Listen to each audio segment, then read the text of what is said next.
Hey everyone, hope you guys are enjoying Monster Hunter Rise Sunbreak in whichever platform you're choosing to play it on.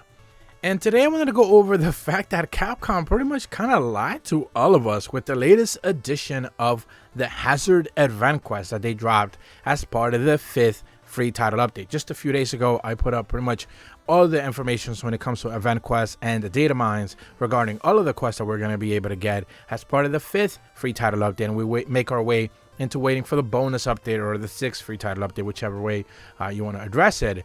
Link in the description below to check that out if you're interested in checking out which armors, which quests we're getting as we wait for June, which is not that far off for those new event quest drops.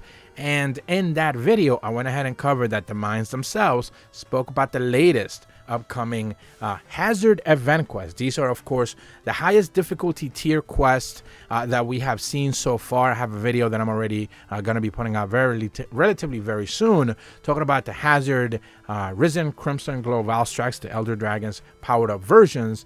And Capcom has been doing a lot of work with these high difficulty hazard quests where the monsters are more aggressive. Their AI is definitely more focusing on targeting specific users, hunters, and they have brand new attacks as well. Now there is a brand new hazard quest that we were still waiting on. That would be the Flaming Espinus quest. That quest has been pending since the 4th free title update. For whatever reason, they went ahead and not dropped it.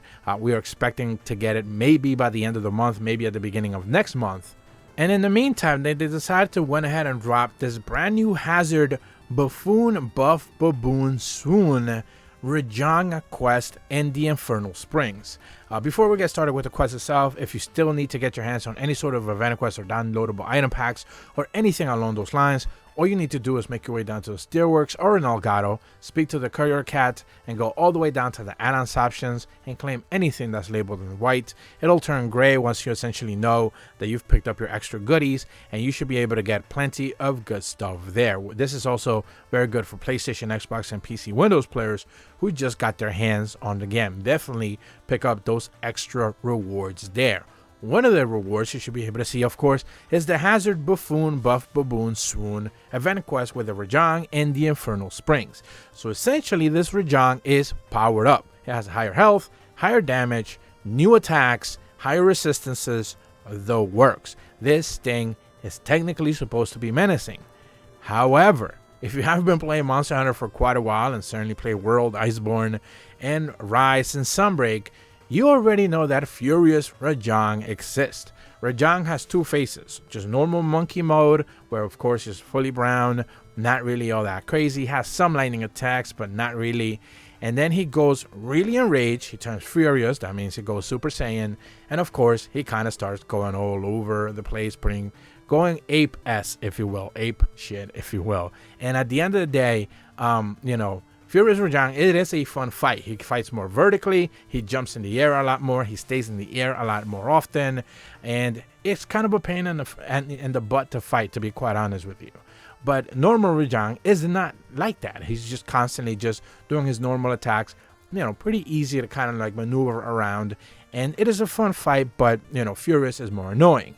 The Hazard version of Rajang is essentially just a Furious Rajang. There's no real big difference here at the end of the day, because all he does is constantly stay enraged, therefore he's furious, he's constantly glowing yellow. Even if you knock him out of his normal furious stage, therefore, you're going to see him kind of like get tossed into the ground, he'll be toppled, he eventually gets up, he'll roar, and then instantly shift back into Furious Rajang. So he's constantly enraged throughout the entire fight. Even as you're jumping into the quest itself in the Infernal Springs, you're going to notice him walking around as you're using the super wire bug to kind of like fling yourself into the arena. You're going to notice him being continually just glowing, Furious Rajang mode. So this Rajang is basically no different than the Furious Rajang, and this is why I say Capcom pretty much fooled all of us into thinking that this Hazard quest would be in the same tier of previous event quests or previous Hazard quests. Remember, the Hazards are this higher difficulty, these monsters have new attacks, they're more different. The Hazard Violet Mitsune quest is a really fun one.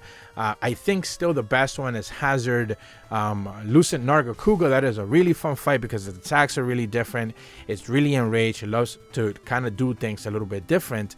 this Rajang is just a fierce Rajang, and I can't stress that enough. Now, it does seem to have a couple of new pseudo attacks that I do want to get into. You're going to notice that, for example, it has a somersault kind of a thing. So it usually jumps up in the air, it power spins forward, kind of like Blanca. If you know Blanca from like Street Fighter, it will kind of like spin its way into and tackle you. Usually it jumps up in the air, it'll begin to charge forward and then like spin forward and pounce into the ground.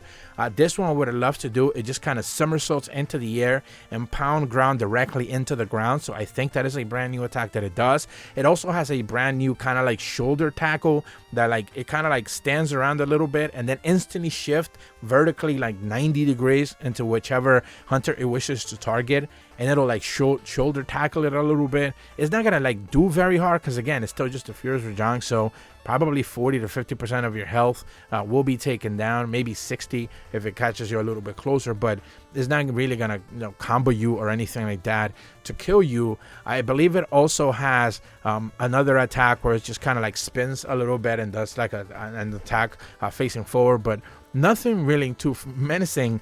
And I think it's probably, I don't want to say the laziest version of a hazard event quest that we've gotten so far, but it's certainly nowhere near in the same tier that we have seen, Hazard, Violet Mitsune, Violet, Lucent Nargacuga, and or any of the Hazard Risen Elder Dragons. Those things I've made broken down videos already showcasing the new versions of their attacks, and all of them are menacing. Even Camilleo's probably is the least menacing one, but it certainly has a lot of things going for it.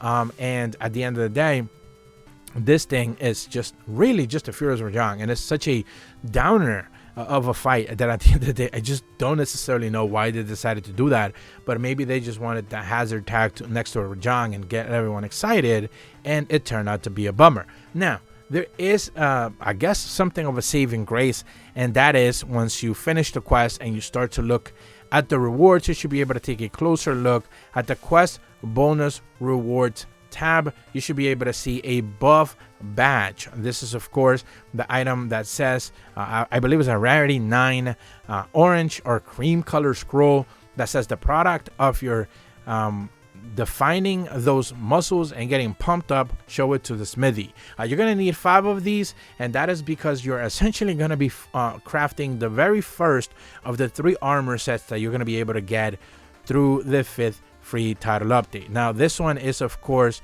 the buff body armor set. Now, as I spoke about in that data mines video, in the official post that they shared originally in their social media page, they spoke about there just being a layered option for this armor, and there is. You use 4 buff badges: chest, gloves, pants, and waist, and you're going to be able to make the entire set, and it looks pretty much like your hunter is wearing something of a swimsuit, or if their male is kind of like workout trunks and stuff like that. So it looks fine as is. However, you're going to notice that if you actually go to the Forge Armor tab at the smithy, you're also going to have a full-on armor set with stats version there. I believe this is a rarity 8 armor set, is purple, and you are going to notice that it has stats and everything there as well. So it's one of those where at the very least 3 of these armor sets will be 2 of them will be layered, but this one will have stats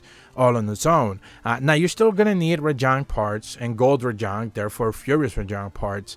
The slots are pretty interesting for the decoration slots. For example, the chest piece has a 4 and a 1. I believe the gloves have a 3, 2, 1 deco slots. I believe the waist has a 3 and a 2, and the shoes or the boots have the legs have a 4 and a 1. So deco slots wise, it's pretty much end game tier. But then I think the little bit of a bummer here are the skills themselves, and this is something that I spoke about that in the mines that it showed up. We're looking at I believe attack boost, fortify. I believe there's also guts in there, heroics as well. They don't fully max out. Agitator, I believe, is also a 3 out of 5. So there's a lot of these skills that are like, Rajang focus type of skills, but they're not going to be maxed out or anything like that. Now, the deco slots, like I said, those are pretty good.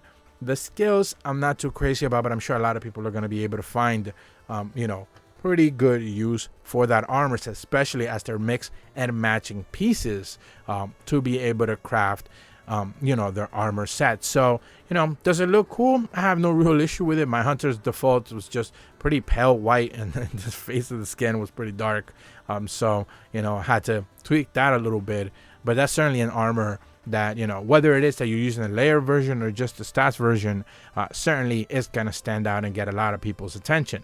The quest itself, though, I do think Capcom pretty much lied to all of us, expecting a true Hazard version of a Rajang, and all we pretty much got was Furious Rajang 2.0. And it's a little bit of a bummer, but, we'll take it with a grain of salt going forward. And now it makes me wonder a little bit regarding Flaming Espinas in the future. Is it just going to be a normal Espinas that's a little bit upset? We don't necessarily know, but we'll have to wait and see. That's all the information that I have for you guys today, though. If you're brand new to my channel, be sure to leave a like and subscribe. Hit the bell to receive notifications when the videos go up. And as always, thank you so much for watching. See ya.